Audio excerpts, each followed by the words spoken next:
नमस्कार आदाब दोस्तों। तो चलिए आज फिर हम आप लोगों के लिए लाए देश और दुनिया की तमाम ताजा बड़ी खबरें, ब्रेकिंग न्यूज हेडलाइंस, एक एक करके तमाम बड़ी खबरें आपके सामने रखेंगे। सबसे पहली और बड़ी खबर में आपको बताएंगे दोस्तों कि हरियाणा विधानसभा चुनाव नतीजों के बाद अब हरियाणा के अंदर रिकाउंटिंग की मांग तेज हो गई है। खबर आ रही है कि कांग्रेस पार्टी ने अब चुनाव आयोग से शिकायत की है, साथ ही साथ सुप्रीम कोर्ट जाने की भी तैयारी कर ली है। जिस तरीके से हरियाणा के अंदर चुनाव नतीजे आए हैं, इसमें धांधली का आरोप भी कांग्रेस पार्टी की तरफ से लगाया जा रहा है। आगे इसकी पूरी जानकारी आपको देंगे। साथ ही साथ अगली बड़ी खबर में आपको बताएंगे दोस्तों कि किसान नेता राकेश टिकैत का भी बड़ा बयान सामने आया है। उन्होंने कहा है कि हरियाणा के अंदर भाजपा को जनता वोट नहीं दे रही है, फिर भी सरकार किस तरीके से बन गई, क्या गणित है नहीं पता, कुछ ना कुछ तो जरूर झोल किया जा रहा है। यानी राकेश टिकैत ने भी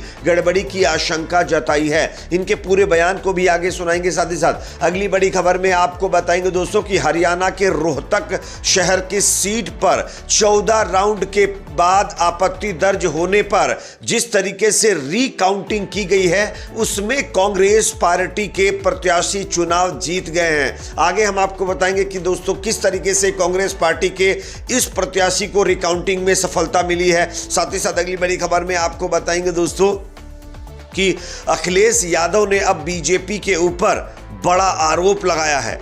दरअसल जिस तरीके से उत्तर प्रदेश के अंदर लगातार लोगों के खिलाफ षड्यंत्र रचा जा रहा है और लोकतंत्र की धज्जियां उड़ाई जा रही हैं, इसको लेकर के अखिलेश यादव ने योगी सरकार के ऊपर बड़ा आरोप लगाते हुए बड़ा बयान दिया है। क्या कहा अखिलेश यादव ने, इनके बयान को भी सुनेंगे। साथ ही साथ अगली बड़ी खबर में आपको बताएंगे दोस्तों कि महाराष्ट्र के अकोला से बड़ी खबर आ रही है, जहां पर दो गुटों में जबरदस्त तरीके से भिड़ंत हुई है। कई जगहों पर फसाद हुआ है, कई लोग इसमें घायल हुए हैं। आगे इसकी तस्वीरें भी दिखाएंगे। साथ ही साथ अगली बड़ी खबर में आपको बताएंगे दोस्तों कि नबी की शान में गुस्ताखी करने वाला बाबा नरसिंहानंद सरस्वती फरार हो गया है। आगे इसकी भी जानकारी देंगे। साथ ही साथ अगली बड़ी खबर में आपको बताएंगे दोस्तों कि उत्तर प्रदेश के सीएम योगी आदित्यनाथ का अजीबोगरीब बयान, देश और धर्म की रक्षा के लिए लोगों को हिंसा की तरफ ले जाने की बात योगी ने की है। किस तरीके से इनके बयान को भी सुनेंगे। साथ ही साथ अगली बड़ी खबर में आपको बताएंगे दोस्तों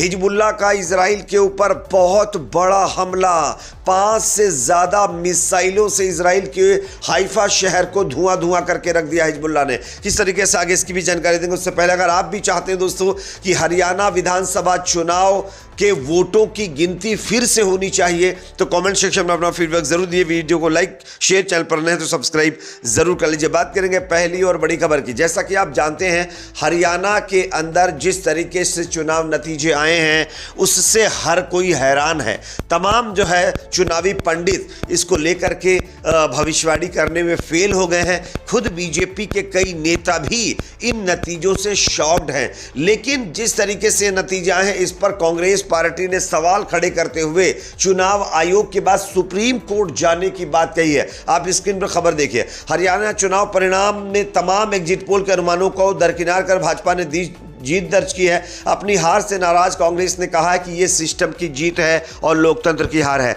कांग्रेस नेता पवन खेड़ा ने इस परिणाम पर हैरानी जताते हुए कहा कि किसी को यकीन नहीं हो रहा है कि हरियाणा में इतना अप्रत्याशित परिणाम आएगा। उन्होंने कहा कि हम इसे स्वीकार नहीं कर सकते हैं, हम चुनाव आयोग जाएंगे और अपनी शिकायत दर्ज कराएंगे। यानी कि अब हरियाणा के अंदर इस चुनाव को चैलेंज करने की कोशिश की जा रही है और कांग्रेस पार्टी इस चुनाव नतीजों को चैलेंज करेगी।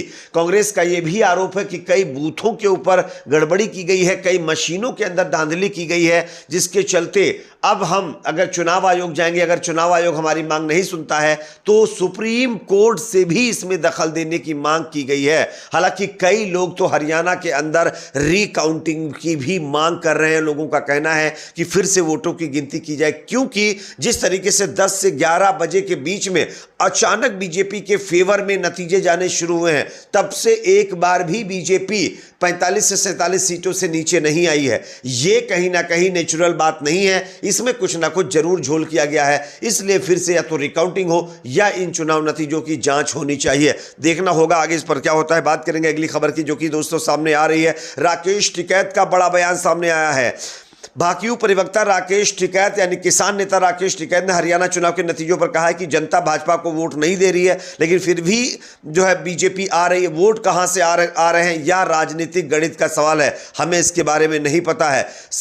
यहां पर सर्कुलर रोड स्थित आवास पर टिकैत ने प्रतिक्रिया में कहा, जितनी सरकार की सीटें आई हैं किसी को उम्मीद नहीं थी। असल में ये दूसरी पार्टियों का गठबंधन नहीं होने देते, इसके बाद जाति का बड़ा खेल होता है। किसान के मुकाबले अन्य को लड़ाया गया, जिसके चलते यहां पर बीजेपी को यह फायदा मिला है। हालांकि राकेश टिकैत ने कहा है जो नतीजे आए हैं उससे सब कोई परेशान है। जनता ने बीजेपी को वोट नहीं दिया है, उसके बावजूद भी इतनी सीटें कैसे आ गई, कोई भी जो है अभी तक इस पर विश्वास नहीं कर पा रहा है। बात करेंगे अगली खबर की, जो कि दोस्तों सामने आ रही है।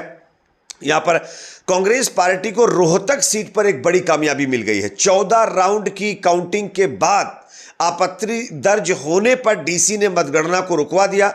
उसके बाद 5 ईवीएम का वीवीपैट से मिलान किया गया, जो सही पाया गया। बाद में भाजपा प्रत्याशी मनीष ग्रोवर, निर्दलीय भारत भूषण और अश्वनी मलिक ने फिर आपत्ति जताई और यहां पर वोटों की गिनती फिर से हुई, यानी रिकाउंटिंग हुई। और रिकाउंटिंग में कांग्रेस पार्टी के जो कैंडिडेट हैं भारत भूषण बत्रा को इस सीट से जीत मिल गई है, यानी कांग्रेस पार्टी का कैंडिडेट रिकाउंटिंग में भी चुनाव जीत गया है रोहतक के अंदर। बात करेंगे अगली खबर की, जो कि दोस्तों यहां पर सामने आ रही है।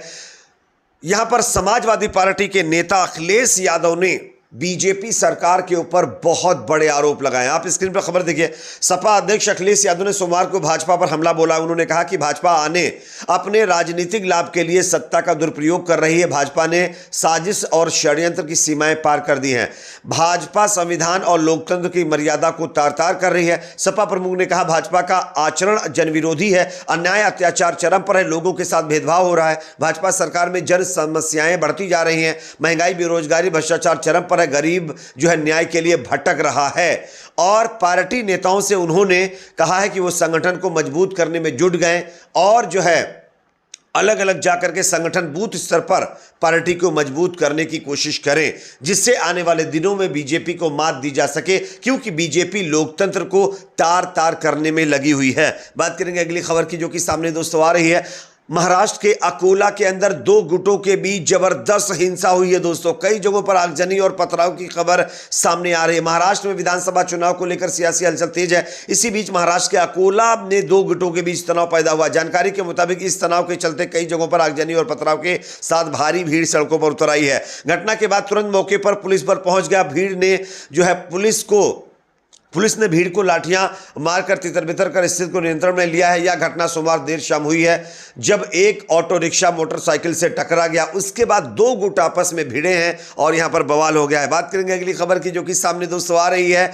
नबी की शान में गुस्ताखी करने वाला बाबा यति नरसिंहानंद सरस्वती अब फरार हो गया है दोस्तों। बताया जा रहा है कि पुलिस की तरफ से उसके ऊपर कार्रवाई करने को लेकर के जिस तरीके से चीजें आगे बढ़ रही थी, उसके मद्देनजर नरसिंहानंद सरस्वती फिलहाल फरार हो गया है। बात करेंगे अगली खबर की, जो कि सामने दोस्तों आ रही है। सीएम योगी का आपत्तिजनक बयान, देश और धर्म की रक्षा के लिए लोगों को हिंसा के लिए प्रेरित करते हुए योगी आदित्यनाथ का बयान वायरल हो गया है। बात करेंगे अगली खबर की, जो कि सामने आ रही है दोस्तों। हिजबुल्लाह की तरफ से इजराइल के ऊपर बहुत बड़ा हमला। हाइफा शहर में हिजबुल्लाह ने 5 से ज्यादा मिसाइलें फेंकी। इजराइल का आयरन डोम एक भी मिसाइल यहां पर नहीं रोक पाया है, जिसके बाद ये मिसाइलें हाइफा शहर में गिरी हैं, जिससे भारी नुकसान इजराइल के हाइफा सिटी में हुआ है। इस पर आप लोगों की अपनी क्या राय कमेंट सेक्शन में जरूर बताइए। वीडियो को लाइक शेयर, चैनल पर नए तो सब्सक्राइब जरूर करें।